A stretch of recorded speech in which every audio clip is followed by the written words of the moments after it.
Buenas tardes, bienvenidos todos y todas al foro Racismo en Centroamérica, la comunidad frente al Estado. Soy Alberto Díaz Calleros, director del Centro de Estudios Latinoamericanos de la Universidad de Stanford. Esta es una iniciativa en donde estamos tratando de conjuntar esfuerzos de dos centros de estudios de América Latina aquí en Estados Unidos y pues en el contexto actual de digamos, una vida virtual, tratar de acercarnos a la realidad centroamericana, tratar de arrojar luz sobre algunos de los fenómenos más importantes que está enfrentando nuestra región y algunos de los temas que, por desgracia, a veces no se les presta suficiente atención. Estoy hoy, realmente tengo el honor de estar acompañado por un grupo de mujeres brillantes y fuertes, todas ellas. Ellas realmente son las que van a eh, tener, digamos, un espacio para discutir con todos ustedes, pero en este momento solo quiero pues ceder la palabra a mi contraparte en la Universidad de Texas en Austin, Ginny Garrard. Muchas gracias, Alberto. Bueno, entonces nosotros tenemos el honor y placer de servir como coorganizadores con el Centro de Estudios Latinoamericanos de Stanford University en esa importante y muy oportuna iniciativa. Hemos visto mejorar con esfuerzo en los Estados Unidos y en todas partes del mundo el debate sobre las formas en que el racismo sistémico penetra todos los aspectos de nuestras vidas sociales. En América Latina, el racismo tiene raíces muy profundas, las que asustaron desde tiempos coloniales y las que hoy en día manifiestan en disparidades de oportunidades, discriminación legal, violencia policíaca y diversas formas de exclusión etnorracial y xenofobia en contra de grupos minoritarios, especialmente, por supuesto, en contra de personas afrodescendientes y indígenas. Las panelistas que hemos invitado son muy reconocidas por sus trayectorias académicas y por la forma en que estas intelectuales públicas han usado sus voces para denunciar el racismo estructural y cotidiano en México y en Centroamérica. Las dejo con nuestra moderadora, la profesora de Ciencias México, la doctora Rosalba Aida Hernández.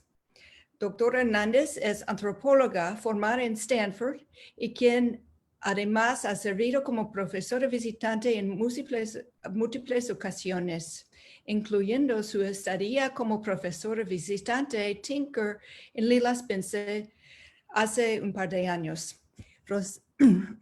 Aida, te doy la palabra. Buenas tardes a todos y a todas.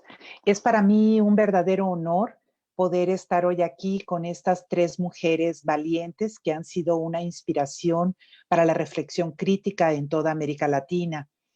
La iniciativa de los dos centros de estudios latinoamericanos de Stanford y de la Universidad de Texas llega en un momento muy pertinente en el que a nivel mundial ha habido movilizaciones en contra del racismo, muchas veces en espacios físicos como en Estados Unidos y otras veces a través de las redes. Sin embargo, sigue existiendo en muchas regiones de América Latina una negación profunda de discutir en el espacio público el tema del racismo. Y sus voces han sido voces disidentes que han venido a cortar estos silencios a partir de distintas estrategias textuales, de la literatura, de la poesía, del periodismo, del trabajo académico. Han venido a recordarnos que las estructuras coloniales que han hecho del racismo un elemento fundamental para entender a las sociedades latinoamericanas continúan aquí. Y es por eso que hoy hemos pues juntado estas voces para recordar que el problema que se vive en los Estados Unidos no es un problema de esta sociedad del norte racializada, donde la violencia policial contra la población afro está marcando la vida cotidiana, sino que es un problema global y que afecta de maneras específicas a América Latina. Y sus voces nos vienen a traer pues estas reflexiones. Vamos a empezar con una primera ronda quien abriendo con Shirley Campbell Barr, conocida por muchos de los que nos están acompañando. Ella es poetisa de alma y activista por naturaleza. Sus trabajos han sido traducidos al inglés, al francés y al portugués. Podríamos considerarla una de las poetas más destacadas de Hispanoamérica. Sus trabajos han sido incorporados a representaciones populares en América Latina, a radionovelas populares, a obras teatrales, a canciones, a poesía. Y en muchas de ellas está en el centro despertar la conciencia crítica en torno al racismo. Y el día de hoy quisiéramos empezar este diálogo pidiéndoles a las tres panelistas que nos pudieran hablar un poco sobre si consideran que existe o no un silenciamiento en torno al racismo en sus países, y si no es así, ¿quiénes han puesto este tema en el debate público? Y si nos pudieran compartir un poco de sus propias experiencias en la lucha antirracista en sus lugares de origen. Bueno, no lo mencioné, pero Shirley es costarricense y pues yo creo que nos va a hablar desde la experiencia de Costa Rica y después pensaremos lo que une o diferencia a estos procesos en Centroamérica. Shirley, tienes 10 minutos para compartirnos tus reflexiones. Muchas gracias. Bueno, muy buenas tardes. Muchas gracias por la invitación. Siempre es un gusto para mí debatir estos temas. La verdad que son temas tan vigentes hoy como hace 50 años, como hace 100 años. Me parece importante cómo este debate se ha vuelto a abrir nuevamente en nuestros países y a nivel mundial realmente, que para nosotros es un debate de toda la vida. Para nosotros este debate, si es que lo podemos denominar debate, empezó el día 1 en que fuimos violentamente arrancados de nuestra tierra original, y entonces empezó una lucha por emancipación, una lucha por libertad.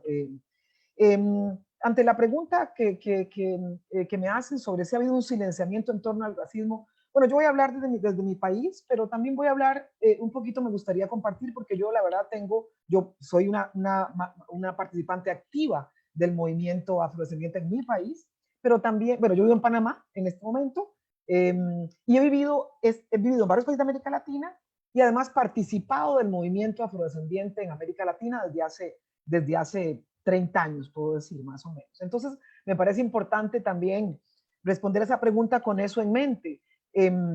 Pero empiezo diciendo de Costa Rica, pero empiezo hablando un poquito de manera general. Silenciamiento en torno al racismo, y la siguiente parte es si ha habido o no quienes han levantado esas voces. Nosotros hemos estado levantando estas voces desde el día 1, como mencioné. Esto no es, el tema del racismo no es para nosotros y para nosotras ajeno. Nosotras hemos estado en estos procesos desde hace muchos años y sabemos que antes de nosotros y de nosotras hubo mucha gente que también estaba manifestándose en este sentido. Ha habido un silenciamiento frente al racismo. Todavía al día de hoy, el tema del racismo no es un tema que está sobre la mesa. ¿Por qué no es un tema que está sobre la mesa? Bueno, porque no hay un reconocimiento de que el racismo es un problema, de que el racismo es un tema estructural, de que el racismo nos afecta tanto a nosotros y a nosotras como al resto de la población, porque no hay una identidad, el reconocimiento de una identidad compartida también de nuestra población. En ese sentido, ¿qué es lo que yo quiero decir? El problema del racismo es que siempre han visto el racismo como un tema que nos atañe a nosotros y a nosotras. Nos atañe a nosotros, a los afrodescendientes y a los indígenas, digamos. O sea, a los otros, a las otras. El problema es que se parte de la premisa de que el racismo es problema de los otros, no mío, porque yo soy quien está en el poder, digamos, por decirlo de alguna forma. Yo no soy distinto, yo no soy el otro, yo no soy la otra. El racismo es de ustedes, el problema es de ustedes. Entonces, claro, lo digo así, mas sin embargo, no necesariamente siquiera se ve así.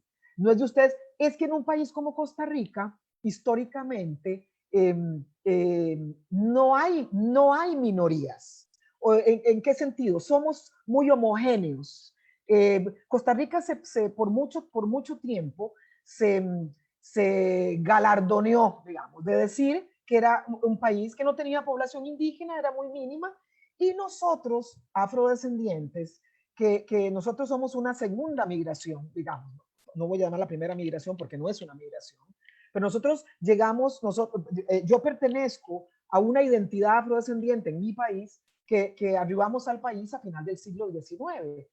Como migrantes trabajadores que llegamos del Caribe inglés a trabajar para construir el ferrocarril al Caribe costarricense. Entonces, cuando nosotros llegamos a Costa Rica, ¿qué pasa con el resto de la población afro? Desaparece. No existe. O sea, se cuenta la historia afro en mi país a partir de nosotros y nosotras. Entonces, en Costa Rica, para ser afrodescendiente, usted tiene un nombre y un apellido en inglés. Eso es un poquito como nos definen. Tenemos nombre y apellido en inglés. Y es cierto, los que nos reconocemos como afrodescendientes. Antes de eso, por supuesto, y como en todos los países de América Latina, hubo un proceso de esclavización. Una población que fue traída desde el proceso de desde el principio de la colonización y la conquista, y sin embargo esta población en mucho se asimiló y hoy no se reconoce como afrodescendiente. Entonces se empieza a contar la historia afrodescendiente a partir de nosotros y de nosotras. Eso está cambiando un poquito, pero entonces, ¿cuáles son las palabras para mí claves a la hora de analizar la situación de mi país? De mi país y de América Latina, voy a decirlo. Hay un proceso de negación, invisibilización y normalización. Entonces, nosotros hemos estado ahí siempre, pero no estamos. O sea, sí están los afrodescendientes de Costa Rica, que bueno, que comen rice and beans, que bailan calipso, en fin, pero esos están allá, en el Caribe de Costa Rica. Cosa que igual no es cierta. Los censos hoy dicen que estamos en todo el país. Es más, ni siquiera estamos concentrados en esa población, en la porción del Caribe. Pero esa invisibilización empieza a partir del hecho de decir, nosotros somos una población muy homogénea. En Centroamérica, nosotros somos quienes tenemos menos población indígena. Eso es el mito, digamos, el imaginario. Y los afrodescendientes que están realmente no son tan nacionales porque ellos llegaron a final del siglo XIX.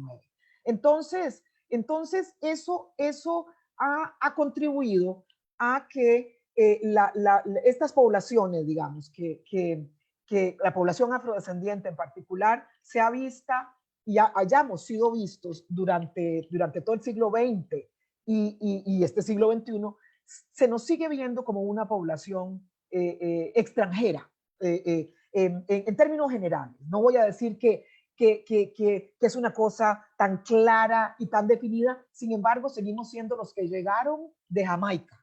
Y entonces, ese es un poquito como el recelo. ¿Qué pasa con las poblaciones indígenas en mi país, por ejemplo? A las poblaciones indígenas se les ve con un cierto paternalismo, que eso pasa mucho a lo largo de América Latina, con la cual no se nos ve a los afrodescendientes. ¿Por qué? Porque los indígenas, digamos, eso es un poquito el imaginario, son los dueños originales de la tierra, pero eso no necesariamente se refleja en la forma como se les trata, pero eso es un poquito el imaginario. Ellos ya estaban aquí antes. Entonces el imaginario existente estamos nosotros, digamos, nosotros quienes somos los nacionales, los blancomestizos, digamos, están los negros de limón, digamos, o los afrodescendientes, y está la población indígena, que sí, ellos estaban aquí antes, pero realmente en este país, como somos tan democráticos, no existe eso que hay en otros países, como lo mencionaba hace un momento, creo que la compañera Virginia, que lo ven como algo fuera. El debate se ha abierto. No es hoy que el debate se abre. El debate se ha abierto. Tenemos una vicepresidenta negra en Costa Rica. Tenemos una vicepresidenta negra que llegó al poder sin un cuestionamiento por su identidad étnica, racial. Eso nunca fue un cuestionamiento en el proceso, digamos, electoral, porque Costa Rica es una democracia de las más antiguas de América Latina. Entonces, eso ha permitido que se abran algunos espacios no como acciones afirmativas, por supuesto, sino porque se abrieron para todo el mundo a partir, digamos, de los años del final a partir de la década del 50, en donde las garantías sociales y algunas ventajas sociales se abrieron para toda la población en general. Entonces, la población negra, si bien existe ese racismo de todos los días, el racismo cotidiano, eso no impidió en determinado momento que la población negra accediera a una educación pública y de calidad hasta nivel universitario. Entonces, cuando hay una vicepresidenta negra que no tiene un cuestionamiento real, digamos, un racismo abierto cuando está en el proceso, pero cuando llega al poder, hay todo, entonces la gente de pronto dice, ups, ¿cómo esto pasó?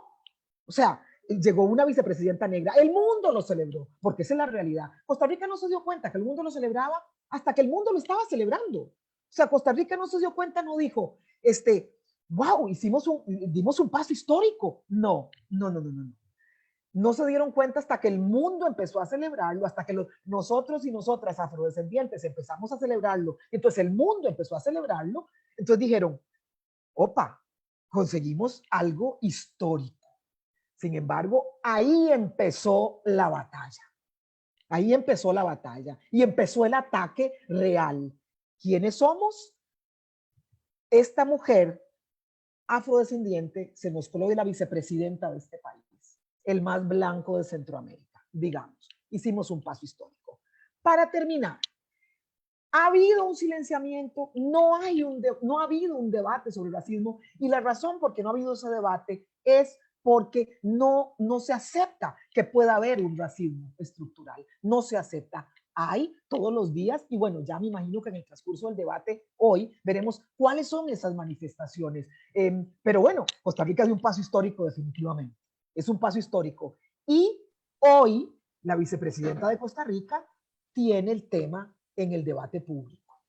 Ella lo hemos tenido por años, porque nosotros estamos trabajando ahí hace muchos años. Hemos estado haciendo cosas desde hace muchos años, pero hoy el debate está en la vicepresidenta.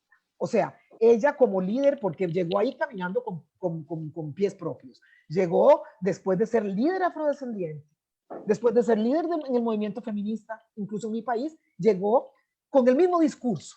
O sea, a pesar de ser la vicepresidenta, pero todo el mundo la reconoce como la líder afrodescendiente. Entonces, sí, hoy, abonado con lo que está pasando en los Estados Unidos, hay un debate que yo no sé hasta dónde llega el debate. Eso lo veremos en esta conversación, pero sí hay un debate sobre el tema del racismo en mi país en este momento. Muchas gracias, Shirley. Bueno, Shirley no nos dijo ahorita directamente, pero Epsi Campbell, que es la primera mujer vicepresidenta afrodescendiente en América Latina, es hermana de Shirley Campbell y por lo que veo también comparten su empuje y su lucha antirracista.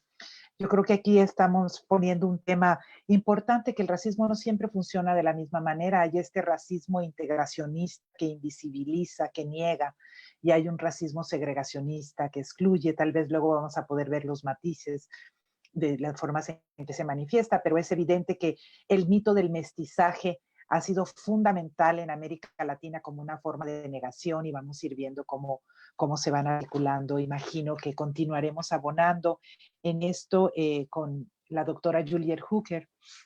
Juliet Hooker es profesora de Ciencias Políticas en la Universidad de Brown. Es una teórica especializada en temas como el multiculturalismo, la justicia racial, el pensamiento político en América Latina, y es autora del libro Race and the Politics of Solidarity, la raza y las políticas de solidaridad, que se publicó en el 2009 en Oxford, y del libro Teorizando la raza desde las Américas, Douglas, Sarmiento, Dubois y Vasconcelos, también publicado en Oxford en el 2017, que recibió el premio Ralph Bunche Book Award en el 2018 como el mejor trabajo sobre el pluralismo cultural y étnico. Y pues ella es originaria de Nicaragua y nos va ahorita a compartir su experiencia. Creo que actualmente está en los Estados Unidos. Ya nos contará desde dónde nos habla. Adelante, Juliet. Si puedes abrir tu micrófono, por favor. Muchas gracias, Aida, por esa introducción. Gracias a los organizadores por la invitación. Es un honor para mí estar compartiendo aquí este panel con Shirley, con Irma Alicia.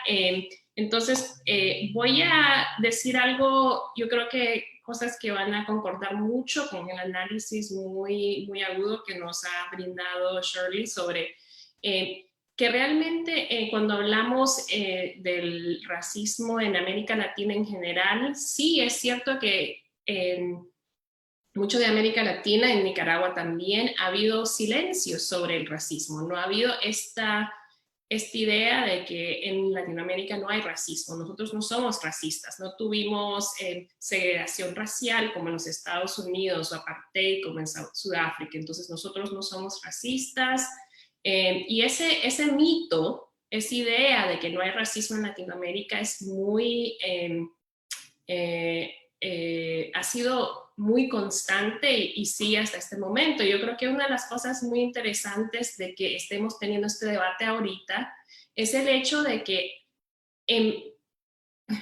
a veces parece que América Latina se vuelve a poner este tema, digamos, sobre el debate nacional o en los medios de comunicación cuando hay estallidos en otros lugares, como ahora que está habiendo un estallido de lucha antirracista, de movilización, de protestas en contra de la violencia policial. Mientras que en todos estos países hay años y años y décadas y cientos de años de lucha por activistas locales, afrodescendientes, indígenas en contra del racismo en sus países.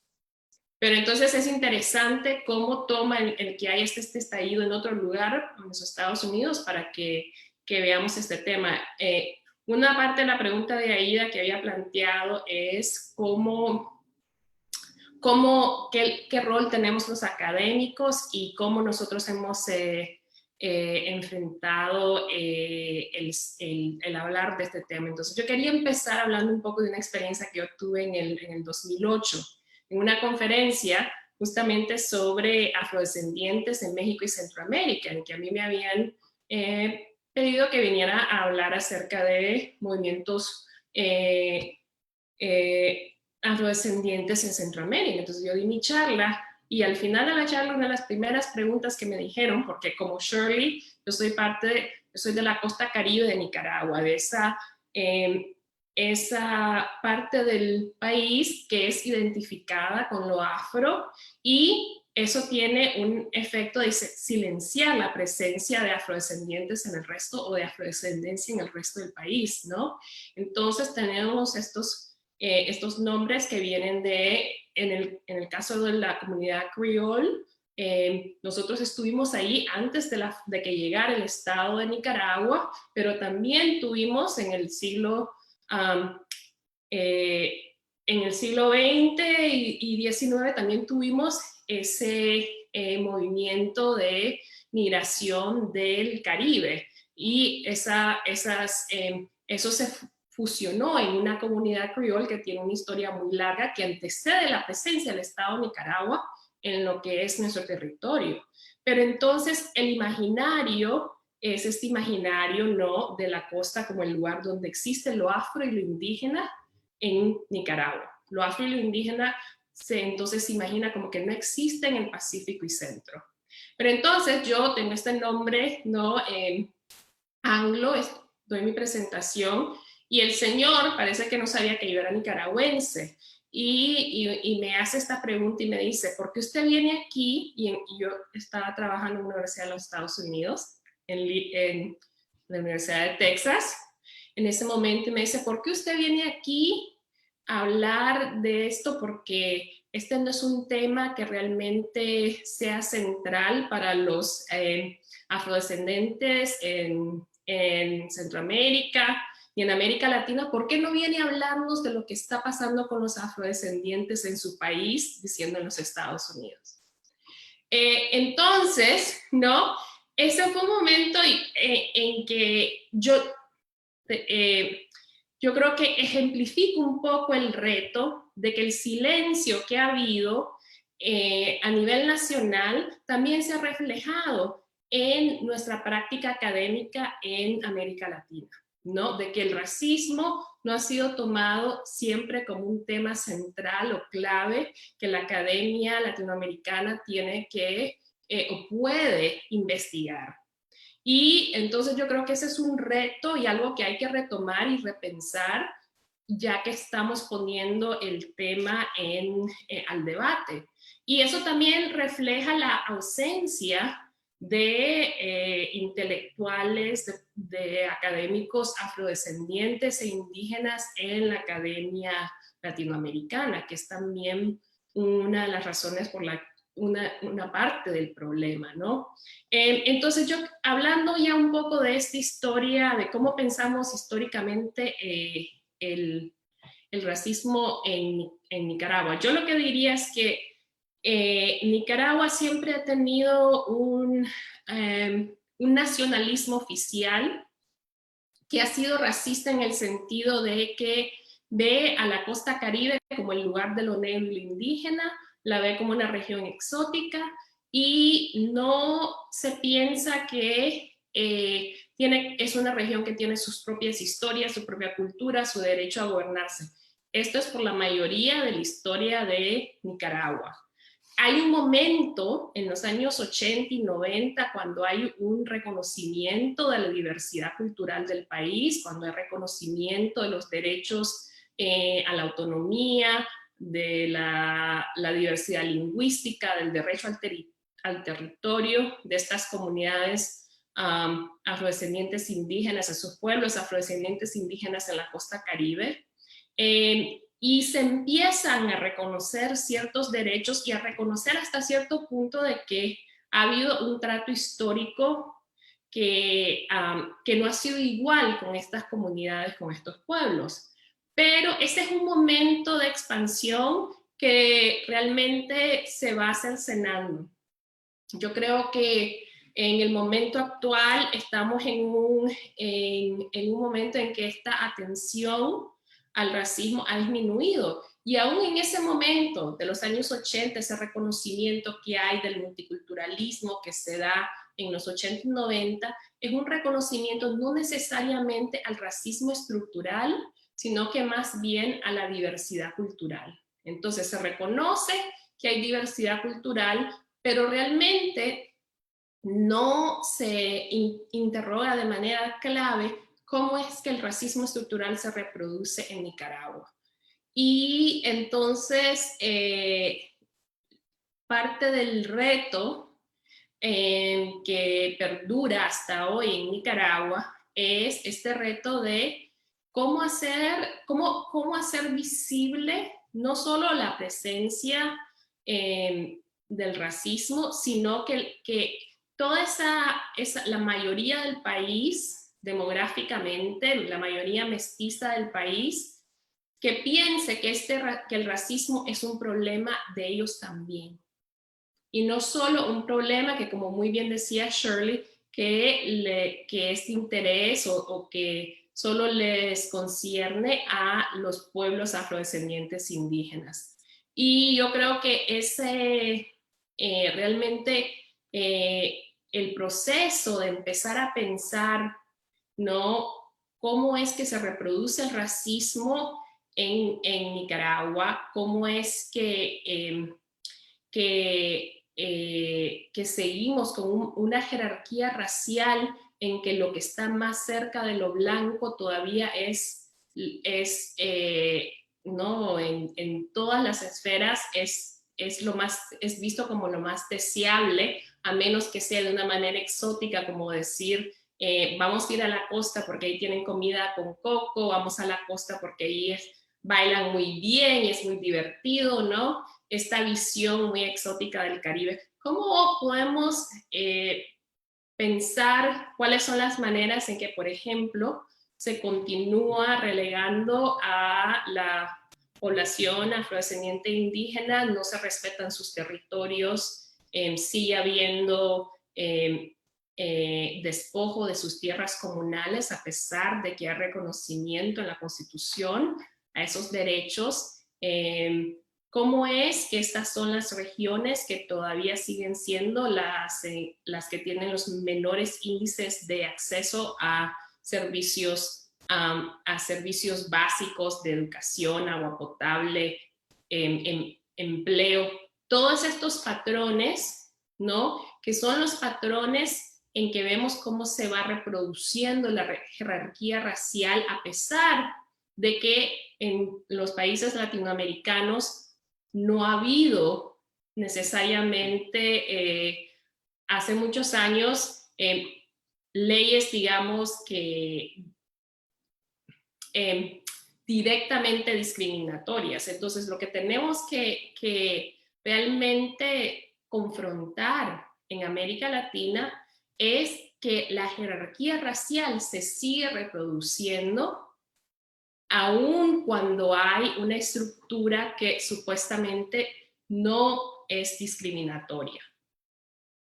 Y estos patrones históricos no han podido ser revertidos, ¿no? No estamos en una situación en que hay igual acceso de pueblos afrodescendientes indígenas a poder político, a los recursos económicos. Hay todavía una jerarquía racial. Y ese es el reto que enfrentamos en todos nuestros países. Y los que han estado llevando esta lucha y han estado tratando de poner estos temas en debate han sido los movimientos afrodescendientes indígenas. Y con eso termino y muchas gracias. Bueno, yo creo que aquí Juliet ha tocado un punto que quienes conocemos su trabajo o quienes no lo conocen, recomiendo mucho que lo lean, sobre las limitaciones de lo que han sido estas reformas multiculturales. O sea que hemos celebrado mucho lo que han llamado algunos el constitucionalismo multicultural en toda América Latina, que reconoce esta diversidad cultural y la celebra, pero que estas reformas no necesariamente representaron el reconocimiento de los racismos estructurales. Y yo creo que eso pasa en muchas partes de América Latina. Y otro punto que yo creo que quisiera poner aquí en la mesa también del debate es de qué manera la izquierda latinoamericana, con una trayectoria marxista, ha seguido enfatizando las desigualdades de clase y negando la posibilidad de discutir las jerarquías étnico-raciales, ¿no? Porque no estamos hablando solamente de una negación por parte del sentido común de la gente de a pie, sino también una negación por parte de una academia progresista que sigue negando la existencia del racismo. Y antes de darle la palabra a Irma Alicia Belami Matug, quisiera recordarle a todo el público que pueden utilizar los chats para hacer preguntas. La última parte de esto va a ser también en base a las preguntas que ustedes hagan, entonces los invitamos a participar y plantear preguntas a través de sus chats. Y bueno, pues quiero presentar a Irma Alicia. Irma Alicia, pues es, aparte de ser una académica brillante y comprometida, pues es alguien que ha utilizado mucho el espacio público como una intelectual pública muy importante. Ella es maya quiché y se autodefine como activista, académica, periodista. Actualmente se encuentra como profesora visitante Tinker en el Centro de Estudios Latinoamericanos de la Universidad de Stanford. Y ella ganó este año el premio Martin Diskin a la investigación socialmente comprometida, que no pudimos celebrar presencialmente, pero que celebramos vía virtual. Pues me siento muy honrada de ser parte de las redes académicas, políticas de afectos que hemos construido juntas con Irma Alicia. Ella ha escrito durante mucho tiempo para el periódico de Guatemala y ha servido como representante de América Latina y el Caribe en el programa de Naciones Unidas para las Mujeres. Es autora de diversos libros, entre ellos La pequeña burguesía comercial en Guatemala, Desigualdades de clase, raza y género, Pueblos indígenas, Estado y lucha por la tierra en Guatemala, Estrategias de sobrevivencia y negociación ante la desigualdad globalizada, Luchas y calendarios, colección de poesía guatemalteca. Sí, también aparte de ser periodista, Irma Alicia también es poeta, igual que Shirley. Y yo creo que algo que comparten estas tres intelectuales que hoy tenemos aquí es ese deseo por ir más allá del espacio limitado de la academia o de las universidades y ampliar sus voces a espacios públicos, y esperamos que esto también abone. Y pues sería lo mismo, Irma Alicia, quisiera que nos platicaras un poquito cómo se ha dado el debate en torno al racismo en Guatemala y cuál ha sido tu papel como intelectual pública en estos debates. Si puedes abrir tu micrófono, por favor. Muy buenas tardes para todas, buenas tardes también para todos. Quiero agradecer al Centro de Estudios Latinoamericanos de la Universidad de Stanford, a su director Alberto Díaz Calleros, también al Centro de Estudios Latinoamericanos de la Universidad de Texas en Austin, a su directora Virginia Garrad, por haber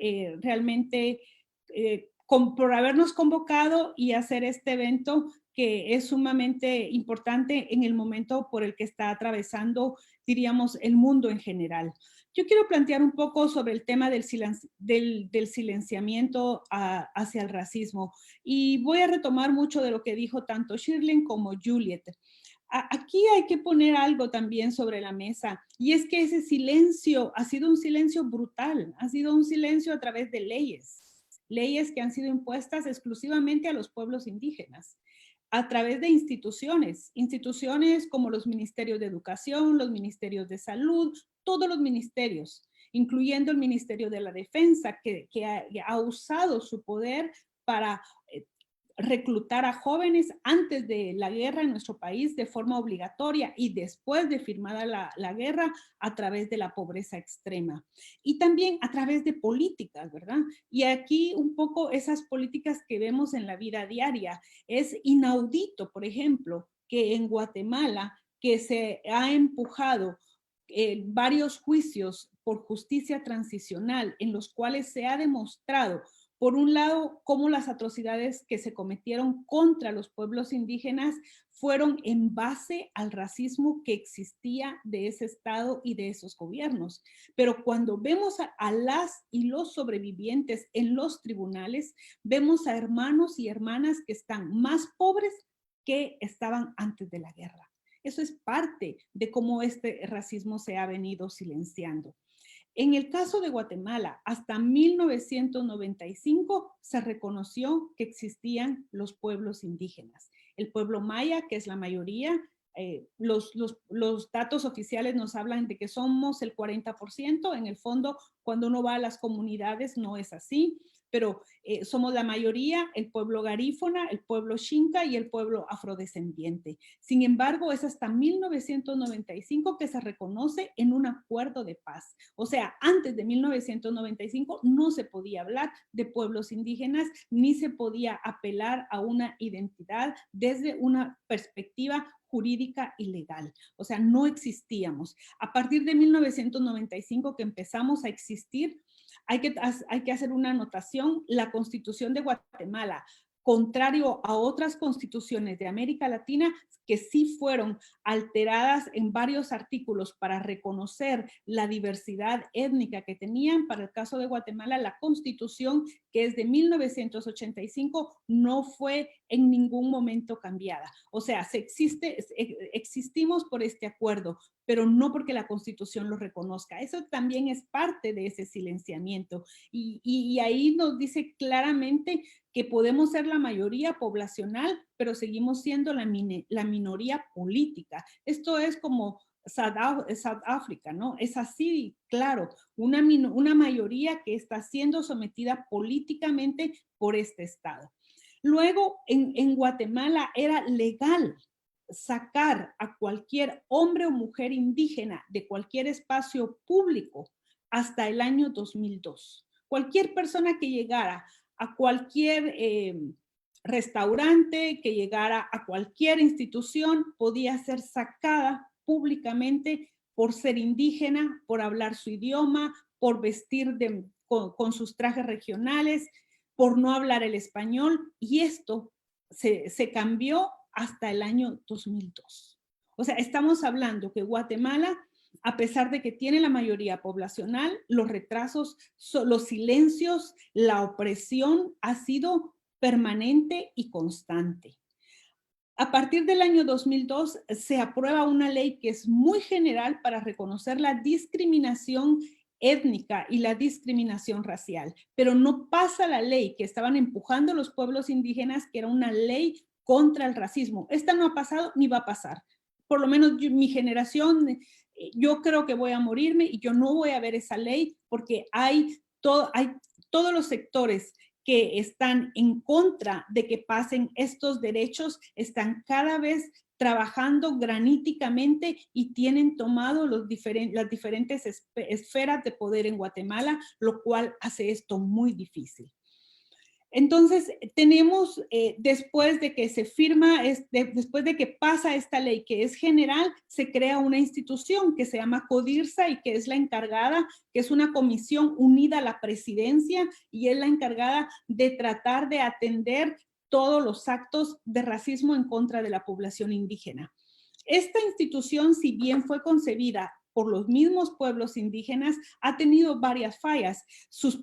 Diríamos que sus primeras 2 etapas fueron importantes y aprovechó el espacio, pero después ha sido una institución que se ha caracterizado profundamente por ser clientelista. O sea, quien llega al gobierno, quien llega a la presidencia, usa esta institución para poner a hermanos y hermanas indígenas que estén a su favor. Por lo tanto, cualquier proceso que busque hacer avanzar el racismo, que éste sea comprendido y que éste pueda ser lentamente desmantelado, viene y se frena con todas las políticas desde el Estado.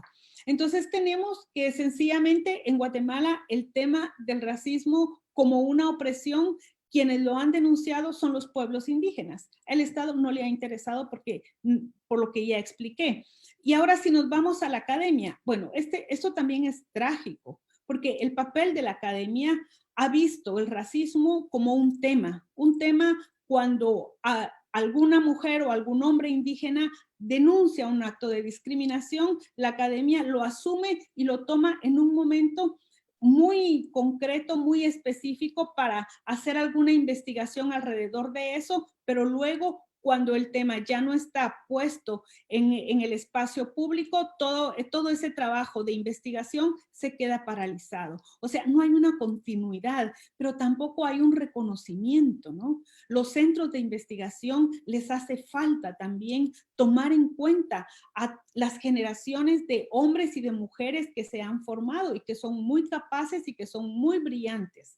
Por el otro lado, de igual manera, la universidad pública ha dado muy pocos espacios a las y los investigadores indígenas. Esa es otra forma de silenciar la voz indígena. Es otra forma de decirles, aquí no les vamos a dar trabajo porque no queremos escucharles y porque no queremos que ustedes traigan todos sus discursos y todos sus análisis y esto se cierra. Y de hecho, yo puedo hablar desde mi caso.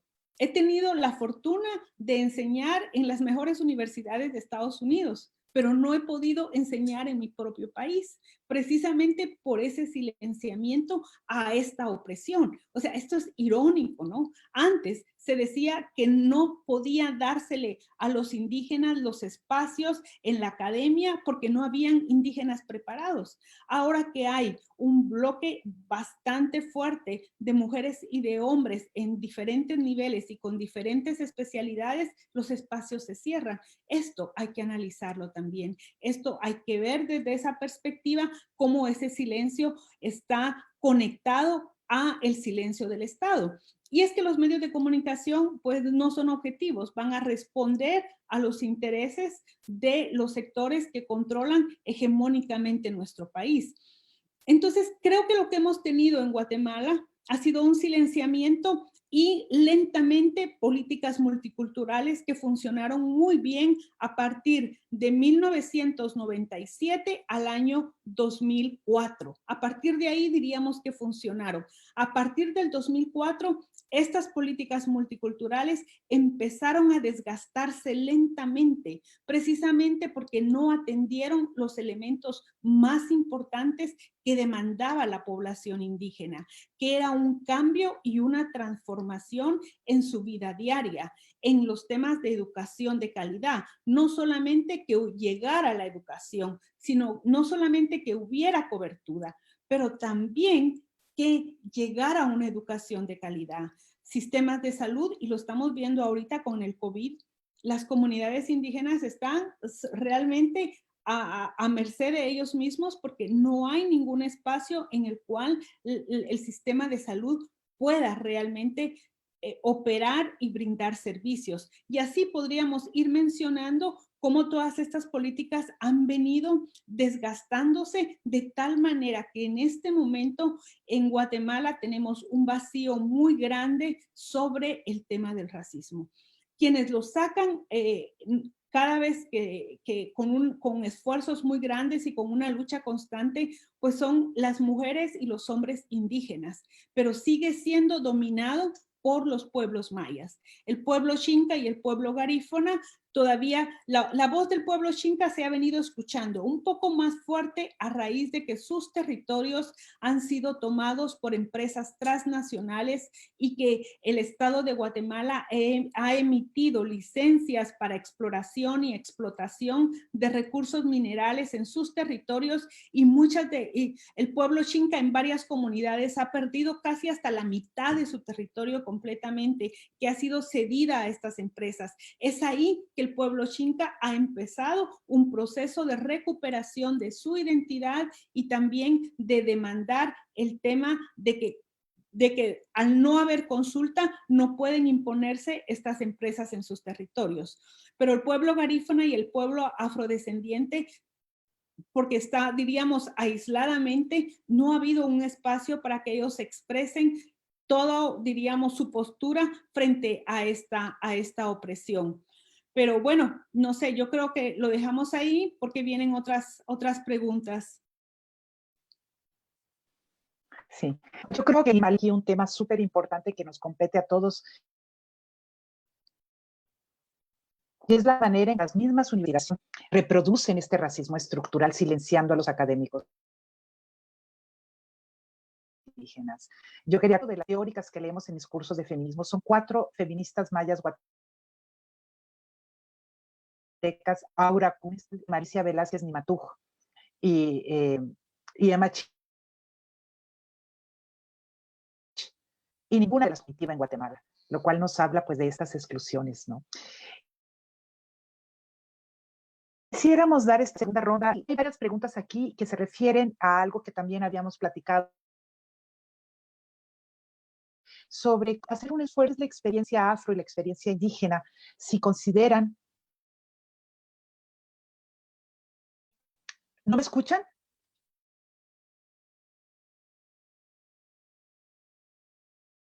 ¿No me escuchan? Irma Alicia, ¿puedes abrir tu micrófono y decirme si me estás escuchando? No. ¿Me estás escuchando? Te cortas ¿No? demasiado, te cortas demasiado. Bueno, lo lamento, no sé si es mi sistema. En tal caso, si se está cortando demasiado, no sé si voy a intentar hacer la pregunta y si no me escuchan, paso la moderación a alguien más. Quería que me hablaran sobre las diferencias que existen, si pueden hacer un esfuerzo por diferenciar cómo la historia de la estructura del Estado-Nación ha marcado de manera diferente la forma que opera el racismo en sus países. Y en ese sentido, si pueden vincular o reflexionar críticamente a cuál es la diferencia o similitud del racismo antiafro con el racismo antiindígena y las posibilidades de alianzas. ¿Me pudieron escuchar? Sí. Ok. Pues no sé si quisiéramos ahora invertimos y empezamos con Juliet, luego seguimos con Shirley. ¿Sí, Juliet?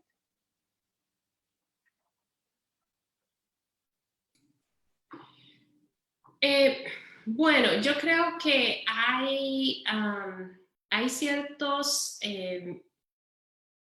patrones que son comunes en Centroamérica, especialmente, digamos, en los países que han tenido que tienen esta presencia de pueblos indígenas y afrodescendientes en el Caribe, ¿no? Entonces estoy hablando de Costa Rica, de Panamá, de Nicaragua, de Honduras, que tienen una historia, algo en común que tienen es esta regionalización de la identidad racial, ¿no? De que la presencia, en muchos casos en estos países de lo afro y lo indígena, es marcada por el espacio y la geografía y se regionaliza. Entonces se piensa como estas áreas del Caribe, como las áreas donde existen pueblos indígenas o pueblos afrodescendientes mayoritariamente, y se invisibiliza la afrodescendencia y la presencia indígena en el resto del país. Y también esto se ha dado históricamente en una relación semicolonial con estas áreas. Estas áreas se vuelven las áreas que son explotadas primero por los enclaves bananeros en el siglo XX, ahora como zonas turísticas para megaproyectos turísticos y como áreas donde existen estos recursos naturales que quieren ser explotados sin reconocer la presencia y los derechos históricos de pueblos afrodescendientes e indígenas. En Guatemala yo creo que la situación es un poco diferente porque, como dice muy bien Irma, ahí hay una mayoría indígena. En los otros países no hay mayoría, bueno, no hay mayoría afrodescendiente ni indígena. Entonces es una situación de que estamos hablando de grupos minoritarios en muchos casos, aunque obviamente la cuestión del censo, de cómo se define quién es afrodescendiente, quién es indígena, es otra pregunta muy grande. Pero también esta cuestión de la manera semicolonial de pensar la relación entre el Estado nacional y los territorios donde hay pueblos afroindígenas es también la misma que hay en Guatemala, que la vemos ahora con el extractivismo, como decía muy bien Irma, y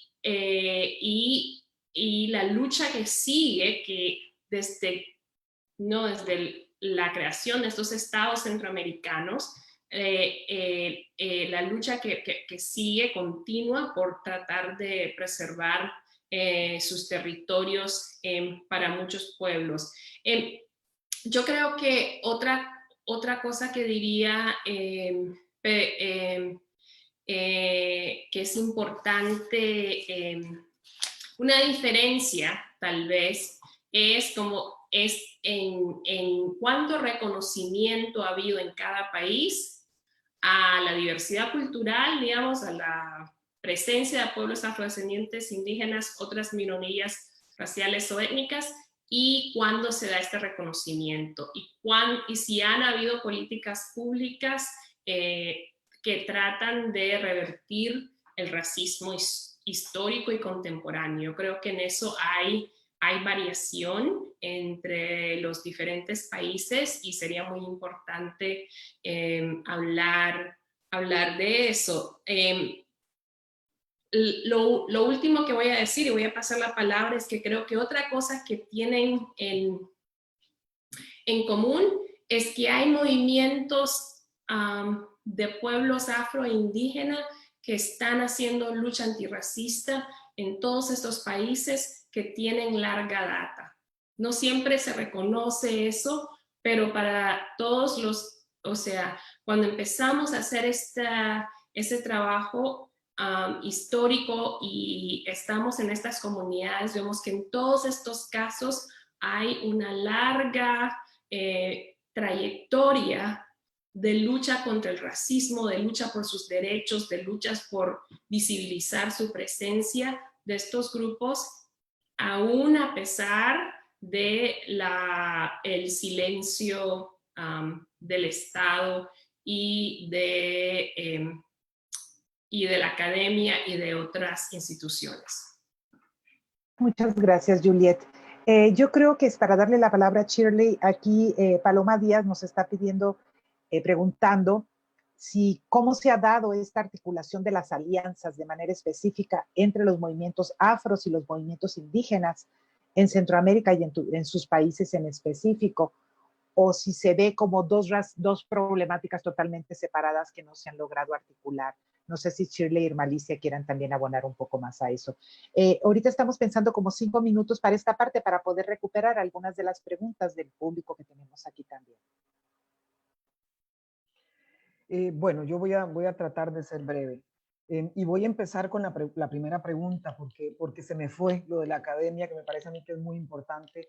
Y voy a empezar diciendo y agregando que el papel de la academia para mí es un papel que debería ser un papel de participante activo en estas luchas.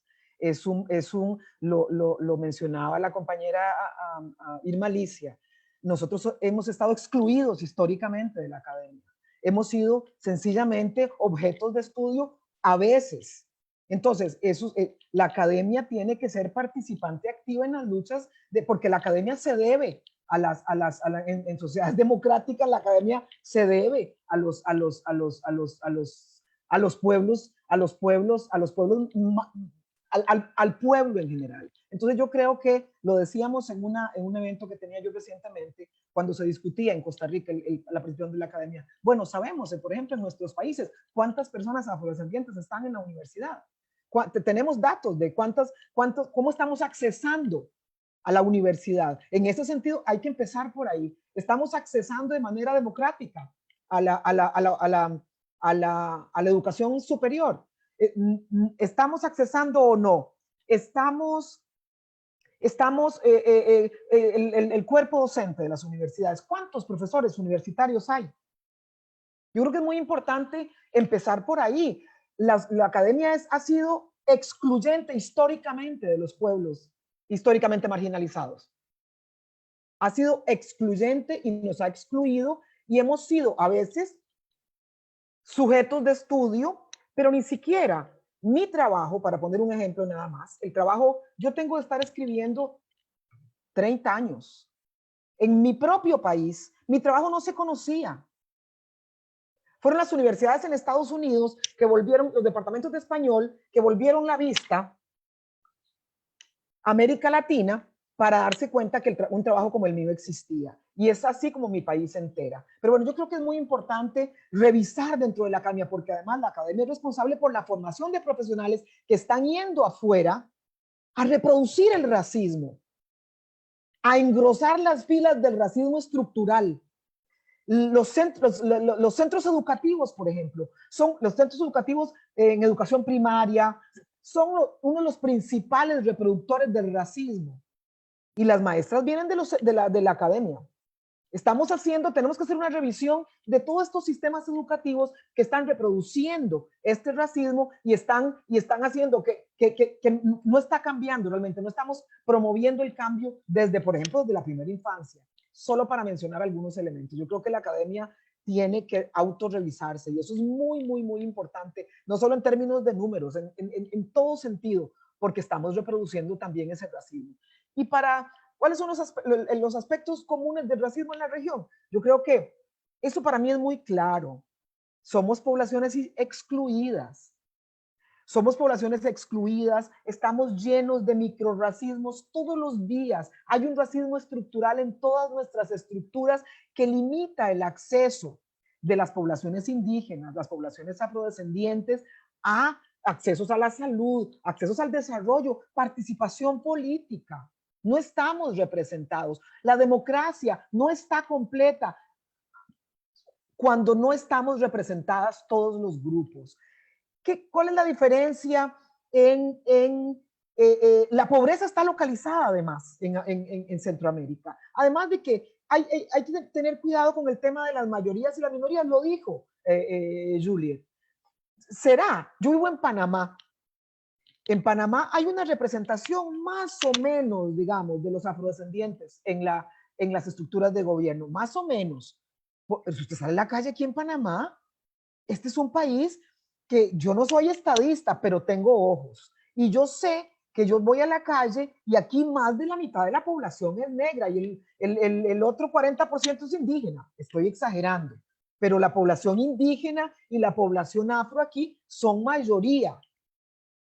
y la representación en el gobierno. Por primera vez se escogió una congresista indígena en el Congreso de Panamá. Por primera vez en la historia. Entonces, yo creo que eso de las minorías es relativo, porque también Juliet lo mencionó. Lo de los censos también es un proceso que tenemos un largo tiempo trabajando en el proceso de los censos, pero los censos son autorreconocimiento y esta estructura racista nos ha hecho negarnos a nosotros mismos y a nosotras mismas. Entonces, es muy difícil todavía es muy difícil que el autorreconocimiento refleje exactamente cuántos somos en nuestros países. Decimos, Guatemala es el único país con mayoría indígena. Eso es cierto, pero no sé si es cierto. Hay que ver, tenemos que analizar. Ahí es donde vamos a caer otra vez también en este problema que tenemos nuestros países de nosotros nos ponemos, ustedes son ustedes, nosotros somos nosotros. Cuando hablamos de mestizaje, el mito del mestizaje, pero al final de cuentas, ¿quiénes somos quiénes? ¿Quiénes somos quiénes? Yo soy afrodescendiente porque me reconozco como tal. Pero hay muchas personas ahí por la calle que se autodefinen, no se autodefinen mestizos, se autodefinen blancos.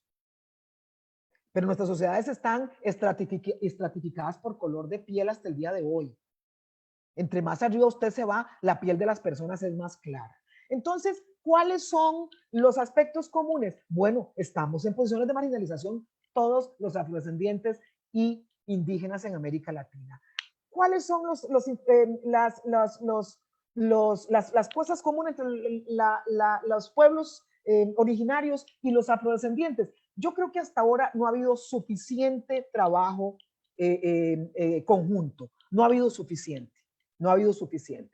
Está mejorando, sin embargo, no ha habido suficiente. Sin embargo, se reconoce que esos son los dos pueblos marginalizados en la región. Eso es una cosa que se reconoce porque además los estudios lo dicen. Además, no hay que ir muy lejos para ir a los pueblos, ir a las comunidades y sabemos quiénes son los pueblos que están estructuralmente en posiciones de marginalización. Entonces, no, eso lo sabemos, eso está claro. Pienso que no han habido suficientes articulaciones entre los dos pueblos. No es que no hay con el reconocimiento de que tenemos condiciones similares en algunas cosas. En algunos de nuestros países los indígenas están en posiciones de mucha más marginalización que los pueblos afro, eso lo debo decir. En algunos de nuestros países, no todas las comunidades, no siempre comparten territorios. Los afrodescendientes en Centroamérica tienden a ocupar espacios más urbanos que las poblaciones indígenas, por lo menos en Costa Rica ese es el caso. Entonces, también se les ve con más rabia porque hay un tema ahí de espacios. Y por último, para decir el tema de los territorios, hemos luchado por temas de territorios. Sin embargo, también hay que decir que los afrodescendientes en temas de territorios tenemos claras desventajas, porque al final de cuentas es hasta recientemente que podemos hablar de nuestros territorios. Porque nosotros, al final de cuentas, se sigue pensando que nosotros no pertenecemos. Llegamos aquí, entonces los territorios ancestrales nuestros, eso es una discusión que está también en el tapete, no solamente nuestro, en el tapete de las Naciones Unidas, en el tapete de los gobiernos. O sea, ¿tenemos derecho a luchar por territorios nosotros? Bueno, esa es una discusión también. Muchas gracias, Shirley. Te doy la palabra, Irma Alicia, para ver si nos puedes compartir bueno, yo desde la experiencia guatemalteca. Gracias, Aida. Yo quisiera un poco plantear esto. El Estado colonial fue un Estado tutelar. O sea, totalmente esos 3 siglos que implicó para Guatemala la colonia fue ver al indígena de manera tutelar. O sea, como un niño, alguien que no piensa y que en base a eso había que tutelarlo. Luego tenemos el Estado conservador. De 1839 a 1871, ese Estado conservador se basó fundamentalmente en 2 políticas. Seguir manteniendo esas políticas tutelares que se traían de la colonia, pero también impuso nuevas que eran la segregación, una segregación bastante fuerte y aguda para la población. Luego el Estado republicano. El Estado republicano es interesante porque aquí impone políticas de asimilación. ¿Por qué? Porque está pensando en el Estado que quiere, en el Estado que desea imponer para esta pequeña república. Y en esta idea de crear el Estado que ellos quieren, que es basado en esa ideología criolla, blanca, con principios universales, lo que hacen es imponer esas políticas de segregación. Posteriormente también impulsan políticas que van a ser de asimilación. No podemos mantener segregados a los indígenas por todos estos siglos. Y ahí vamos a escuchar voces como las de Miguel Ángel Asturias, Premio Nobel de Literatura de Guatemala, David Vela y otra serie de intelectuales. No podemos seguir manteniendo a los indígenas de manera segregacionista. Entonces, las políticas tienen que ser de asimilarlos, incorporarlos a esta nación que hemos creado con estos imaginarios. Y estos indígenas tienen que incorporarse ahí. Y hay todo un debate muy grande. Luego, posteriormente a eso viene todo el debate del indígena como el problema. El debate es, los indígenas son el problema, porque no podemos mantenerlos segregados, porque no se quieren asimilar a nuestro Estado, entonces ellos son un problema. Y aún la izquierda, cuando ustedes preguntaban por la izquierda, aún la izquierda el planteamiento era también desde esa perspectiva. No puedo generalizar toda la izquierda, no tenemos todo el tiempo para hacer una discusión sobre este punto, pero una parte de la izquierda sí planteaba que había que asimilar a los pueblos indígenas. Pero luego la política más brutal del siglo XX fue el genocidio. No pueden seguir segregados, no se quieren asimilar, siguen siendo un problema, por lo tanto, el camino es el genocidio. Y el genocidio es parte de esas políticas de Estado que dejó un país totalmente devastado. El genocidio en Guatemala de principios de finales de la década de los 70 a mediados de la década de los 80, lo que dejó fue una desconfiguración total de los mundos indígenas. Nunca antes se habían movido los pueblos indígenas como se movieron a raíz del genocidio. Y la reconfiguración ha sido totalmente compleja, difícil y dolorosa. Entonces, un poco para hablar, detrás de todas estas políticas ha estado esa idea racial de superioridad, pero también esa idea racial materializada, ya no solo en ideología, sino también materializada en políticas y en instituciones, que van a ser construidas y que solo se van a ir transformando muy lentamente, algunas fortaleciéndose, algunas otras subsumidas, pero el objetivo fundamental sigue siendo ver a los pueblos indígenas como el problema. Muchas gracias, Irma. Pues tenemos muchas preguntas del público, pero lo que vamos a hacer por cuestión de tiempo es que voy a compartirles ahorita 3 y que ustedes elijan quién quiere contestar qué preguntas, si les parece, ¿no? Una de las preguntas que nos hace Felipe Blanco es ¿cuál debería de ser el rol de los gobiernos en la región para combatir el racismo? Y si alguna de ustedes conoce algún proyecto que pueda ser un referente o una experiencia exitosa en América Latina en el combate del racismo. Esa es una pregunta. Otra de las preguntas que nos hacen Juan Carlos Lemus, creo que esta iría dirigida a Irma. ¿Qué podemos hacer los guatemaltecos para avanzar hacia la erradicación del racismo hacia los pueblos indígenas y prevenir situaciones como el asesinato de Domingo Choc? Ya esta voy a unir la presentación de una estudiante que se llama Laura Cannon. Ella es guatemalteca y está estudiando ciencias políticas con especialidad en Black Politics en Howard University. Y dice que a ella le gustaría que la asesoraran de cómo pudiera contribuir desde su trabajo para trabajar por comunidades afros en Centroamérica. Y la tercera pregunta, nos dicen, ¿qué pasa cuando población afro o población, no dicen indígena, pero creo que también aplica, esa la hace Arely Cortés Castillo, ocupan lugares de poder, pero no representan el sentir de la ciudadanía o de sus propios pueblos? Creo que es un poco una crítica a decir que el hecho de que ya haya representantes afros en el poder o representantes indígenas, si realmente esto implica un cambio, ¿no? Yo creo que la experiencia de Obama en Estados Unidos podría ser también un espacio de reflexión en contraste y qué pasa en otros países. Pues empezaría por, yo creo que por cuestiones de tiempo, tal vez que eligieran cada una de ustedes qué pregunta quieren contestar y quién quiere empezar. Shirley, ¿quieres empezar? Ok, empiezo. Yo voy a trataré de ser muy breve, pero quiero abordar un poquito de cada una de las dos preguntas que nos atañen.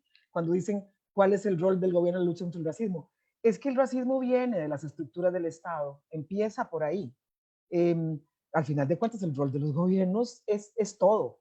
El rol de los gobiernos es ir a todas las esferas del Estado, es elaborar políticas que permitan a las poblaciones marginalizadas históricamente acceder en igualdad de condiciones a un estado de bienestar, digamos, que es el que queremos. El Estado tiene la obligación, los estados democráticos tienen la obligación de incorporar de manera igualitaria a todas las personas. Y cuando estas personas han sido expulsadas, por ejemplo, históricamente, no han tenido acceso a una educación de calidad, cuando estas personas no tienen acceso a sistemas de salud de calidad, porque están en territorios determinados y porque son afrodescendientes o porque son indígenas, el Estado tiene la responsabilidad de responder a eso a través de políticas. A través de eso se trata el Estado, a través de políticas. Y en nuestros tiempos hablamos de políticas de acción afirmativa, políticas diferenciales para pueblos diferenciados y marginados históricamente y excluidos históricamente. Esa es la función del Estado, porque el Estado tiene que responder en igualdad de condiciones a todos los sectores de la población.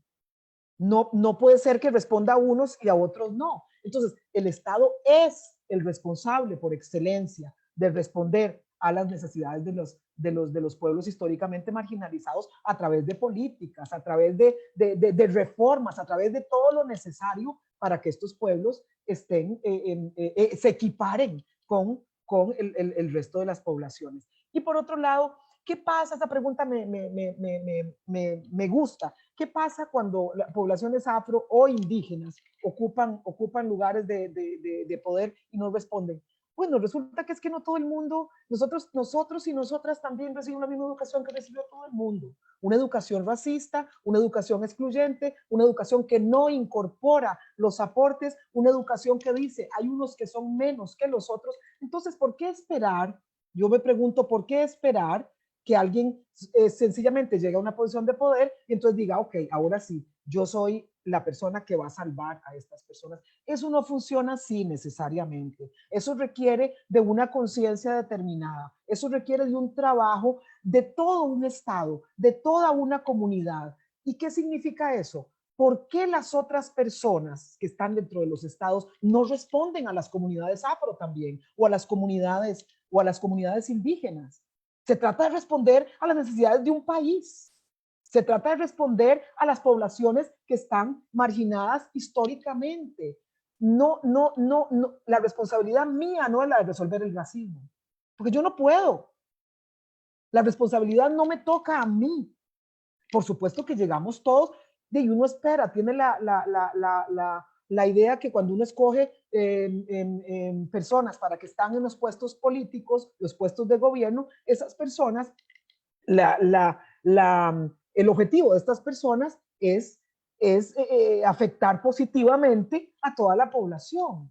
Entonces, por el ejemplo de Barack Obama, sí, claro, está bien. O sea, uno puede esperar que una persona llegue al Estado. Bueno, como yo soy negra, entonces yo voy a ir a resolver los problemas de los afrodescendientes al Estado. Eso no funciona así necesariamente. Yo seguramente, si yo un día, que probablemente no va a pasar, si probablemente yo un día llego al gobierno de mi país, no sé, a algún puesto, y yo tengo esta conciencia, y entonces yo voy a hacer lo posible porque todas las poblaciones, para que todas las personas de mi país vivan en igualdad de condiciones, en igualdad que todas las políticas de bienestar lleguen a todas las personas, no solamente a los afrodescendientes, me imagino, pero obviamente reconociendo que hay unas poblaciones que están en condiciones de marginalización, yo voy a trabajar en beneficio también de esas poblaciones, tratando de equipararlas con el resto de la población. Bueno, sí. No sé si Juliet o Irma Alicia quieren continuar, quieren tomar algunas de las preguntas. Está bien. Sí, Irma, ¿tú, Juliet? Mira, yo voy a contestar dos, voy a tratar de ser lo más concreta posible. La primera, la que plantea el compañero Juan Carlos sobre cómo avanzar en la erradicación del racismo relacionado con el asesinato de nuestro hermano Domingo Chokche. Si la audiencia no sabe, el hermano Domingo Chokche fue asesinado el 6 de junio, fue quemado vivo por miembros de su propia comunidad, acusado de que era un brujo y que le había puesto una enfermedad a un señor también de su comunidad y que él lo acusó, y los hijos de este señor que fallece lo agarran una noche antes, lo torturan la noche y el otro día lo rocian de gasolina y lo queman en su comunidad. Entonces, esto pues ha creado una serie ha levantado todo el tema del racismo, pero también todo el tema de que los indígenas también son racistas. Y aquí yo quisiera empezar diciendo esto. Tenemos que tener claro que desde mi perspectiva yo creo que erradicar el racismo es una utopía. Y es una utopía que debemos mantener, porque cuando perdemos esa utopía quizá vamos a dejar de luchar. Pero no va a ser posible erradicar el racismo totalmente. ¿Por qué? Porque el racismo está dentro de las estructuras, es histórico. El racismo actual se nutre de muchas fuentes más. Por eso lo único que podemos intentar hacer es enfrentarnos a ese racismo e irlo desmantelando poco a poco, acorde a las herramientas que tenemos en la vida y en los espacios. Y las siguientes generaciones deben estar formadas mejor sobre racismo para ir haciendo el mismo trabajo, porque la erradicación nunca va a llegar. Y lo otro, en el caso del hermano Domingo Choc, algo que es claro es la internalización del racismo en los otros hermanos comunitarios. ¿Por qué? Porque pertenecer a otra iglesia, a las iglesias protestantes, o en general a las iglesias, a las iglesias que no van a respetar la espiritualidad maya, especialmente todas las cristianas, vamos a encontrar que hay permanentemente una acusación a que toda la espiritualidad maya es brujería. Y esto se le repite a los niños desde que son pequeños, a los jóvenes, en las universidades, en los centros, y al final hay una internalización que muchos indígenas creen que la espiritualidad maya es brujería. Por lo tanto, ven que matar a un brujo que supuestamente ha hecho daño a otro miembro de la comunidad es algo justo para ellos. O sea, también tenemos que trabajar esto y tenemos que trabajar la forma en que el cristianismo ha usado el racismo en contra de los pueblos indígenas, de los pueblos afrodescendientes. Aquí no está, el cristianismo no está libre de todo esto, al contrario, tiene muchísima responsabilidad y debemos trabajar entonces estos puntos para que esto no vuelva a ocurrir. Esto es una tragedia, pero también es una tragedia que nos tiene que abrir los ojos para poder entender esto. Lo otro, me gusta esa pregunta. ¿Qué pasa cuando algunos indígenas o algunos hermanos afrodescendientes ocupan espacios de poder, pero no responden a los intereses de la mayoría o de sus poblaciones? Esto me parece muy interesante. No van a poder responder. Sencillamente no van a poder. ¿Por qué? Porque ellos son parte de un Estado que ha sido un Estado creado bajo imaginarios que no responden a los pueblos indígenas. Es un Estado que solo va a traer a 2 o a 3 miembros indígenas para ponerlos ahí como funcionarios, pero en el fondo estos hermanos y hermanas al estar en esas instituciones se dan cuenta de los límites que hay. Hay límites, ellos van a tener límites hasta donde ellos pueden llegar. Hay espacios hasta donde ellos ya no van a poder llegar. Y al ver esos límites, ellos se van a dar cuenta entonces de que este Estado como está no va a permitir que los indígenas lleguen y no les va a dar nunca un poder real. Para que exista un poder real, vamos a tener, eso sí, que cambiar estos estados. Eso sí es el camino. Cambiar los estados como están ahora para que entonces sean estados capaces de dar espacios en condición de igualdad a todos los pueblos indígenas y afrodescendientes que cohabitan en sus territorios. De lo contrario, va a ser muy difícil. Y es más, en el caso de Guatemala hemos visto que hermanas y hermanos que han estado en puestos públicos salen de ahí y casi se termina el apoyo de las organizaciones y de las comunidades hacia ellos, porque los ven como personas como hermanos indígenas que han llegado y que han, en lugar de apoyar la lucha, se han vuelto traidores porque han terminado apostando por este Estado. O sea, esto se vuelve sumamente complejo. Y esto también es parte de las políticas multiculturales, de que ahora los indígenas ya no somos invisibilizados, ahora ya hay un espacio para nosotros, pero ojo, siempre tenemos que ser cuidadosos con de qué espacios estamos hablando y hasta dónde esos espacios pueden ser usados. Yo creo que usar los espacios del Estado hasta ahora nos ha mostrado que ha sido la mayor trampa porque ha desgastado los derechos que como pueblos indígenas deberíamos de tener y deberíamos de disfrutar. Muchas gracias, Irma. Pues a Juliet le toca esta parte difícil, que es la pregunta que ninguna de las dos anteriores respondieron, y es si hay algún estado en América Latina que consideres que ha hecho un trabajo exitoso en la lucha contra el racismo. En Centroamérica, perdón, o no sé si quieres hablar de América Latina. Bueno, yo creo que hay que reconocer que todos nuestros estados siguen siendo racistas. No creo que estamos en una situación en que podemos decir que hay un estado que ha podido totalmente desmantelar las jerarquías raciales o ningún país.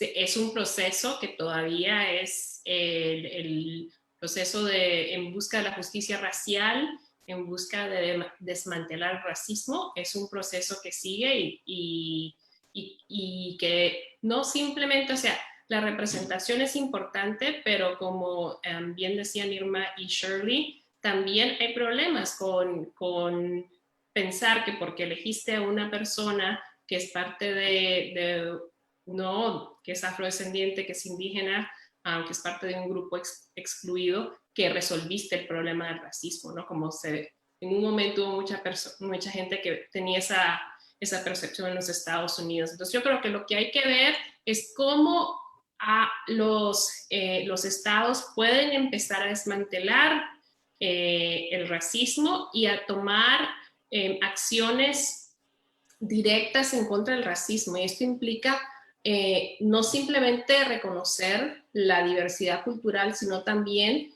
tratar de desmantelar estas desigualdades históricas y que se van reproduciendo de manera contemporánea. Por ejemplo, te voy a hacer un caso muy concreto. Ahorita en Nicaragua hay un grupo de personas de la costa Caribe que están varados en cruceros y que no pueden entrar al país porque no los dejan entrar por miedo al COVID. Pero entonces, parte de lo que uno no debe decir, bueno, simplemente esto es porque no quieren, es miedo a la pandemia, pero la otra cosa que hay que ver es por qué estas personas migraron a buscar trabajo fuera de su región cuando no podían encontrarlo. ¿Cuál es la tasa de desempleo en su región que tuvieron que migrar a tomar estos trabajos en cruceros? Entonces, hay todo hay cosas que tal vez no vemos de una manera muy suficientemente universal para empezar a pensar qué es lo que se puede hacer. También, como muy bien decía Shirley, también tenemos que pensar en cosas tan concretas como qué enseñamos en las escuelas. ¿Enseñamos la historia de estos pueblos? ¿Enseñamos la historia del racismo? Entonces, yo creo que hay ejemplos en América Latina de programas, pero también hay mucho que tenemos que seguir haciendo. Y yo creo que lo que hay que hacer es realmente no pensar esto como algo que vamos a implementar una política pública y lo vamos a resolver inmediatamente. Esto es una transformación enorme en todos nuestros países y eso es lo que va a implicar. Y va a implicar también transformaciones de nuestras conciencias, de nuestros pensamientos y de todos. Pues muchísimas gracias. Yo creo que algo que se está poniendo aquí en la mesa es que la lucha contra el racismo no es solamente una lucha cultural o ideológica que se pueda resolver creando la Comisión en contra de la discriminación, como la que se creó en México. sino que es también una lucha por la distribución del poder, por la distribución económica, por cambios estructurales que implican muchos retos, ¿no? Y como dice Irma, yo creo que el asunto es no perder la utopía como horizonte para seguir luchando por estas transformaciones.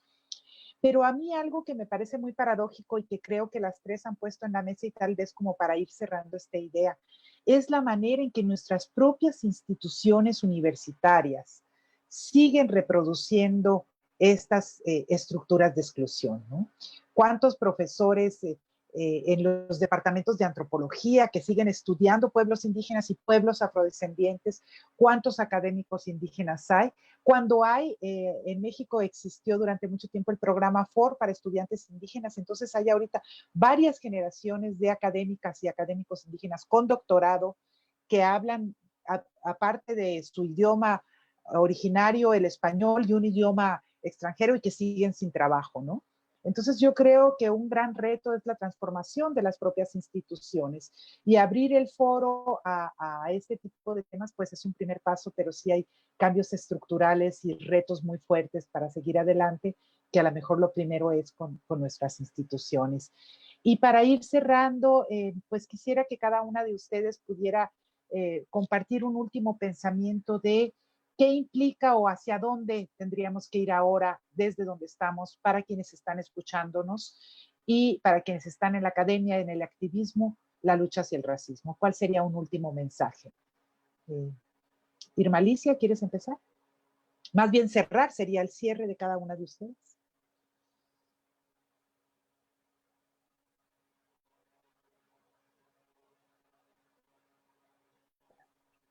Bueno, primero quisiera agradecerles a todos los que se unieron y agradecerles también a mis colegas, a Juliet, a Shirley. Yo siempre aprendo de escucharles.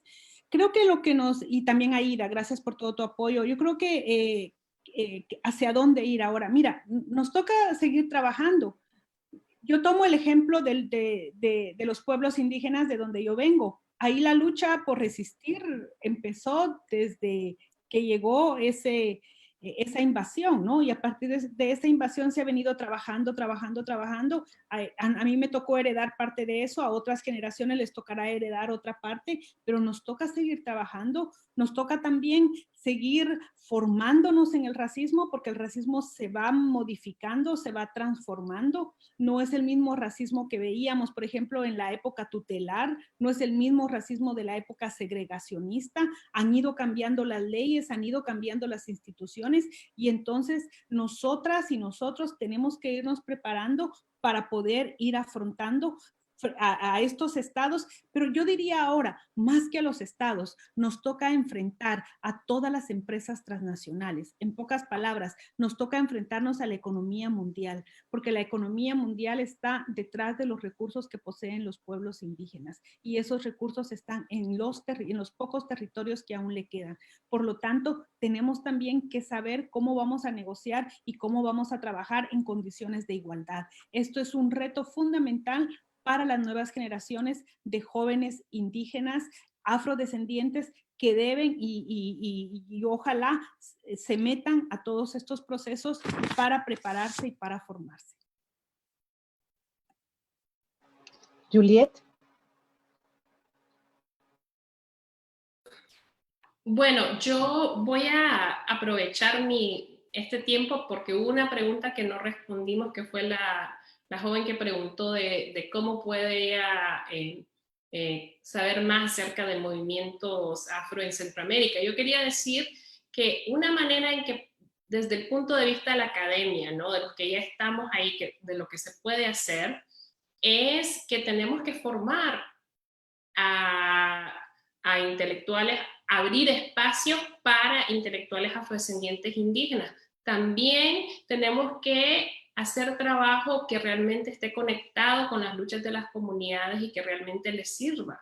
Hacer trabajo activista, trabajo comprometido con esas luchas. Por ejemplo, para la joven que preguntó, hay muchas organizaciones en Centroamérica, en todos los países. Por ejemplo, hay una red de mujeres afro, en América Latina, pero también en Centroamérica. Entonces, una manera de empezar es revertir este patrón de que nosotros vamos a estudiar a estas comunidades, más bien pensar cómo apoyamos las luchas de las comunidades, cómo hacemos nuestro trabajo en par de apoyar en las luchas de las comunidades y de ayudar a la lucha contra el racismo.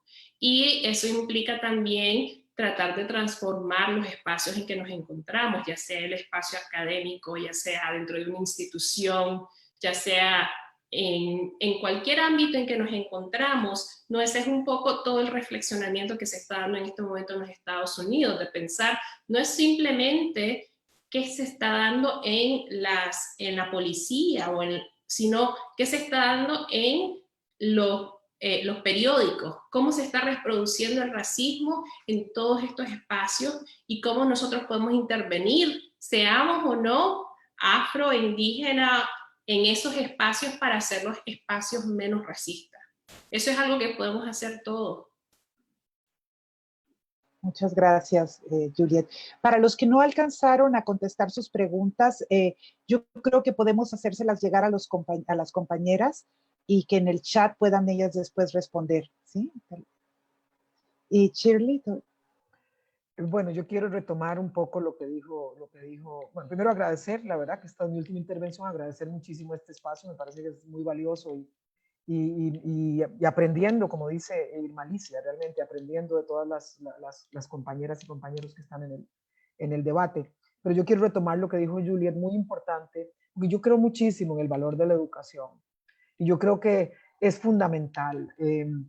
Yo creo que ¿qué es lo que sigue? Pues nosotros, lo dijo la compañera Irma Alicia, nosotros hemos estado luchando en esto, tenemos 500 años de estar luchando, tenemos 400 años de estar en una batalla de todos los días, tenemos de estar resistiendo y luchando por espacios. Ningún espacio que nosotros tengamos hoy nos lo regaló nadie. Es el resultado de una batalla, es el resultado de sangre, mucha muerte y una batalla que no se acaba hoy. Sin embargo, yo creo que es muy importante, yo creo que hay tres cosas muy importantes. La primera es tenemos que estar convencidos de que queremos cambiar algo. Eso para las personas que están allá afuera. Tenemos que estar convencidos de que esto es una lucha real. Hay que romper el silencio, hay que romper el silencio, hay que hablarlo, hay que reconocer que vivimos en estados racistas y que nosotros, por ende, también somos racistas. Y que solo con el reconocimiento podemos empezar a transformar. ¿Y cómo se consigue eso? No es a partir de lo que pasó en Estados Unidos con George Floyd, de levantarse y decir, no, yo también, y verlo como si es una cuestión externa. No, hay que revisar, como dijo Juliet, cada espacio en donde nos desenvolvemos está plagado de racismo. Cada espacio, pero hay que poder reconocerlo, verlo, estudiar, escuchar a los demás, escuchar a los que sufrimos de racismo y además hacernos, estudiarnos como países. Al final de cuentas, no creer que somos parte, no colocarnos del lado del opresor, que ese es el tema. Nos creímos tanto que nosotros éramos los españoles, digamos, y que esos eran los buenos de la historia, que desde ahí estamos viendo a los otros grupos, a pesar de que nadie en Centroamérica reconoce que es racista. Nadie lo reconoce. Entonces yo creo que es, primero, entender que tenemos que hacer un cambio, convencerlos a través de la lectura, de la investigación, de abrir espacios, luego abrirnos y no resistirnos al cambio, no resistirnos. Hay que hacer cambios en cada uno de los espacios. Y finalmente, convencernos y empezar a ser activistas de estas causas. Tenemos que salir a pelear por estas causas. La academia tiene una responsabilidad muy importante. Es a través de la educación como los cambios más importantes se dan. Los cambios se dan a través de la educación. La educación formal es fundamental. La educación formal que se refleja en los medios de comunicación, que se refleja en la calle, en los panfletos de la calle, que se refleja en todo, en la escuela, de cómo nos tratamos los unos a los otros. Porque a pesar de que no existen las razas, nuestras sociedades están fundamentadas en un concepto que no existe, el racismo. Todas las relaciones las establecemos a partir de un concepto que no existe, a partir de las diferencias entre unos y otras. Entonces yo creo que al final mis palabras y qué es lo que sigue, esta lucha continúa y no vamos a terminar, igual como dijo Irma, yo no voy a ver probablemente grandes cambios de los que he visto hasta ahora. Yo no los voy a ver. Yo espero que mis hijos vean, mis hijos e hijas vean algunos cambios diferentes a los que yo vi, pero la lucha continúa porque yo no vine aquí caminando sola, porque otra gente caminó antes que yo y por ellos es que yo estoy en este debate con ustedes, que yo tengo la oportunidad de estar en este debate con ustedes. Por ellos, por mis abuelas, por estas personas que murieron en pie de lucha. Muchísimas gracias a nuestras tres panelistas. En el chat hay como, me están diciendo aquí que hay como 101 comentarios que les vamos a compartir después a las panelistas y a lo mejor se puede, Alberto, si nos puedes comentar si ellas pueden responder a través del mismo chat a esas preguntas. No estoy seguro. Es una pregunta tecnológica que me supera. Sí se puede, Alberto, sí se puede. Está abierto a todo. Bueno, se los vamos a hacer llegar a las panelistas y invito también a que lean los trabajos de las tres. Creo que es una conversación que apenas se abre, que es una conversación que continúa. Acérquense a sus trabajos, a sus publicaciones, a la reflexión crítica para que nos inspiremos para seguir esta lucha, porque como bien dicen, es una lucha que va a continuar. Muchísimas gracias a estas tres mujeres brillantes, comprometidas, que nos dejan inspiradas para seguir, porque hay mucha piedra que picar.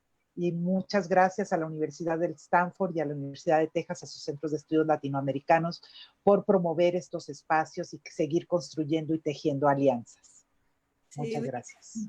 Muchas gracias a todas y todos también. Y queremos decir gracias a todos los panelistas, a Aida y todos los comentarios. Y queremos decir que no solo continúa la lucha, pero continúa la conversación. Gracias.